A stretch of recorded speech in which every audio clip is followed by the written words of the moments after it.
കലാഭവൻ മണി വാറ്റുചാരായം കഴിച്ചിട്ടില്ല എന്ന് പോലീസ്. വലിയ അളവിൽ മണി ബിയർ കഴിക്കാറുണ്ടായിരുന്നുവെന്നും പോലീസ്. മണിയുടെ ആന്തരിക അവയവങ്ങൾ കൂടുതൽ പരിശോധനയ്ക്കായി ഹൈദരാബാദിലേക്ക് അയക്കും. വിവരങ്ങളുമായി ദിൽജിത്ത് ചേരുന്നുണ്ട്. ദിൽജിത്ത്, വാറ്റുചാരായം കഴിച്ചിട്ടില്ലായിരുന്നു എന്ന് പോലീസിന്റെ ഭാഗത്തുനിന്നുകൂടി സ്ഥിരീകരണം വരുന്നു. ഒപ്പം തന്നെ കൂടുതൽ പരിശോധനകൾക്കായി ഒരുപക്ഷെ വിശദമായി ഇനിയും പരിശോധന നടത്തേണ്ട സാഹചര്യം ഉണ്ട് എന്നൊരു നിഗമനത്തിൽ തന്നെയാണോ ഉള്ളത്? അതുകൊണ്ടാണോ ആന്തരിക അവയവങ്ങൾ വീണ്ടും ഹൈദരാബാദിലേക്ക് പരിശോധനയ്ക്ക് അയക്കുന്നത്?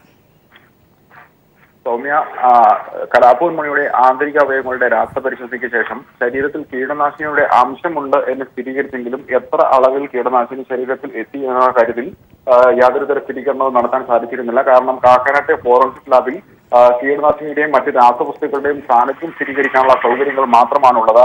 ഇവ ഏത് തോതിൽ ശരീരത്തിൽ എത്തി എന്നുകൂടി സ്ഥിരീകരിക്കേണ്ടിയിരിക്കുന്നു.